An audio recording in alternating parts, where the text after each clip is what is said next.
Hi guys, welcome back to my study vlog. தம்ப்நெயிலே பார்த்துருப்பீங்க. வீட்டு வேலையும் பார்த்துட்டு குழந்தைய சமாளிச்சுட்டு எக்ஸாம்க்கு எப்படி படிக்கிறது அப்படிங்கிறத பற்றின வீடியோ தான் அது. இன்றைக்கி பார்த்தீங்கன்னா நான் மார்னிங் ஒரு 8 o'clock கிட்ட தான் எழுந்திரிச்சேன். மார்னிங் எழுந்திரிச்சு செடிக்கு தண்ணி ஊற்றிட்டு மாடியில் பார்த்தீங்கன்னா ஒரு கொஞ்சம் நேரம் வாக்கிங் போய்கிட்டு இருந்தேன். இது பார்த்திங்கன்னா சாட்டர்டே vlog. சாட்டர்டே பார்த்திங்கன்னா என் பொண்ணுக்கு வந்து ஸ்கூல் லீவ் விட்டுருந்தாங்க. ஸோ வந்துட்டு இப்போ அம்மாச்சி வீடு அந்த மாதிரி பக்கத்தில் பாட்டி வீடு இருக்குன்னா நம்ம அமுச்சு வைக்கலாம். ஸோ அப்படி இல்லாதவங்களுக்கு பார்த்திங்கன்னா அந்த சுச்சுவேஷன்லேயும் நம்ம எப்படி படிக்கிறது, அவங்களும் விளையாட்டுக்கு காமிச்சிட்டு நம்மளும் எப்படி எக்ஸாமுக்கு ஃபோக்கஸாக படிக்கிறது அப்படிங்கிறத பற்றி தான் நான் அந்த வீடியோவில் போட்டிருக்கேன். நான் பார்த்திங்கன்னா இன்றைக்கி ஒரு 3 to 4 hours கிட்ட நல்லா கம்ப்ளீட்டாக படித்தேன்.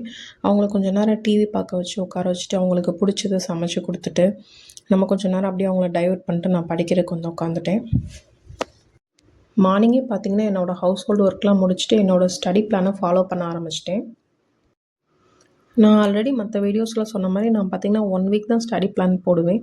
அதை எனக்கு கம்ப்ளீட்டாக முடித்தாலே எனக்கு ஒரு ஃபுல் சாட்டிஸ்ஃபேக்ஷன் கிடைக்கும்.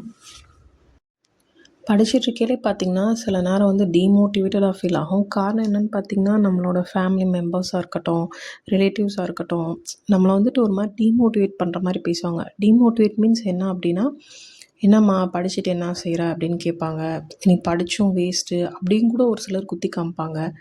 ஸோ இப்படியெல்லாம் கூட இருப்பாங்க. பட் அவங்களுக்கு பேசுகிறக்கு உரிமை இருந்துச்சுனாலும் ஒரு லிமிட்டு தான். அந்த லிமிட்டை க்ராஸ் பண்ணுறப்ப பார்த்திங்கன்னா நமக்கு அந்த இடத்துல பதிலும் கொடுக்க முடியாது. நம்ம ரொம்ப வந்து ஃபெட்டப் ஆயிடுவோம். பட் அதெல்லாம் வந்துட்டு நீங்கள் அதனால் மனசு வந்து சோர்ந்து போய் உங்கள் நம்பிக்கையை வந்து விட்டுறாதீங்க, உங்கள் ஹோப்பை விட்டுறாதீங்க. அதை வந்துட்டு மனசில் ஒரு உரமாக மாற்றிக்கிங்க, ஒரு ஃபயராக இருங்க. அவங்க பேசினதெல்லாம் மனசில் ரொம்ப பர்ஸ்னலாக எடுத்துகிட்டு ரொம்ப ஸ்ட்ரெஸ் ஆகாதீங்க. ஐயோ நமக்கு சப்போர்ட்டுக்கு நம்ம ஹஸ்பண்ட் பேச மாட்றாங்களே அப்படிலாம் நீங்கள் ஆகாதீங்க. இது நம்ம படித்து முடித்து நம்ம ஒரு நல்ல ஜாப் வாங்கையில் நம்மளோட லைஃபே பார்த்திங்கன்னா ஒரு நல்ல பாசிட்டிவாக சேஞ்ச் ஆயிரும். இந்தளவுக்கு நம்மளை டிஸ்ரெஸ்பெக்டாக பேசினவங்களே நம்ம கொடுக்குற ஐடியாவை எடுத்துக்கிடுவாங்க. நம்மளை ரொம்ப ரெஸ்பெக்டாக ட்ரீட் பண்ண ஆரம்பிச்சிருவாங்க.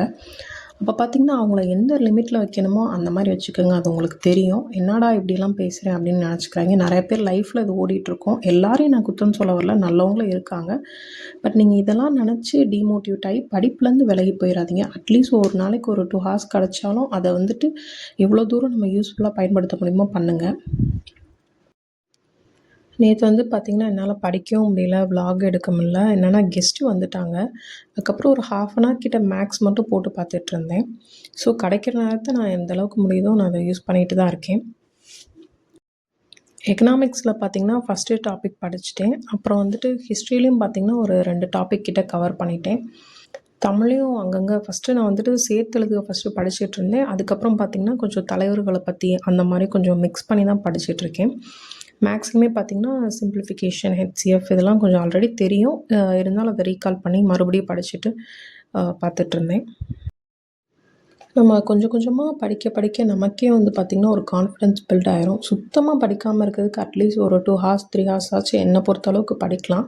ஏன்னா பார்த்திங்கன்னா நமக்கு டைம் வந்து நிறையாவே இருக்குது. இருந்தாலும் நம்ம வந்துட்டு மொத்தமாக ஒரு நாளைக்கு உட்காந்து 6 hours 7 hours அப்படி படிக்கிறது எனக்கு சுத்தமாக செட் ஆகாது. மார்னிங் குழந்தைய ஸ்கூலுக்கு அனுப்புறதுக்கு முன்னாடி ஒரு 1.5 மணி நேரம் இல்லாட்டி 2 மணி நேரம் அப்படி படிப்பேன். அவங்கள ஸ்கூலுக்கு அனுப்பிச்சிட்டு பார்த்திங்கன்னா கொஞ்சம் நல்லாவே எனக்கு டைம் கிடைக்கும். ஹவுஸ் ஹோல்டு ஒர்க்கை டக்குன்னு முடிச்சுட்டு நான் நிறையா ஒரு 4 hours மேலேயே நான் படிச்சிருக்கேன். லீவில் பார்த்திங்கன்னா கொஞ்சம் அவங்க பக்கத்துலேயே இருக்கனால அவங்களையும் சமாளிச்சுட்டு எனக்கு ஒரு 3 hours ஆச்சும் படித்தா போதும் அப்படிங்கிற மைண்ட் செட் வந்துடும்.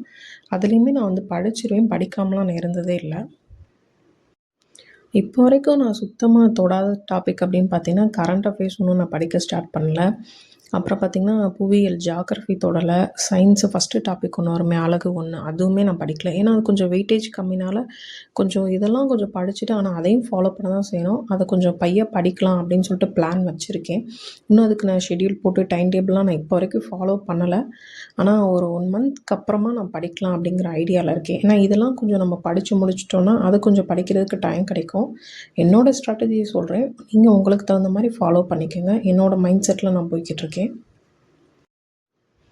இன்னும் பார்த்திங்கன்னா நான் தமிழுக்கு அவுட் சோர்ஸ் புக் எதுவுமே வாங்கலை. ஃபஸ்ட்டு புக் பேக் கொஷின் புக்கில் அகாடமிக் புக்ஸை படிச்சுட்டு அப்புறமா வந்துட்டு நான் அவுட் சோர்ஸ் புக் ஃபாலோ பண்ணலாம் அப்படின்னு சொல்லிட்டு பிளான் வச்சுருக்கேன். ஒரு 1 monthக்கு அப்புறம் தான் வாங்குவேன். ஹவுஸ் ஒய்ஃபாக இருக்க எல்லாருக்கும் ஒரு சின்ன ஒரு டிப்ஸு, ஒரு அட்வைஸ் மாதிரி சொல்கிறேன் கேட்டுக்கோங்க. நீங்கள் ஒரு அமௌண்ட் வச்சுருக்கீங்க அப்படின்னா, வெளிய யார்ட்டயுமே அத வந்து ஷேர் பண்ணாதீங்க. ஹஸ்பண்டா இருக்கட்டும், அம்மாவா இருக்கட்டும், மாமியாரா இருக்கட்டும், என் குழந்தைட்ட கூட சொல்லாதீங்க. அவங்க கூட போய் உளறி வைக்கிறதுக்கு வாய்ப்பு இருக்கு.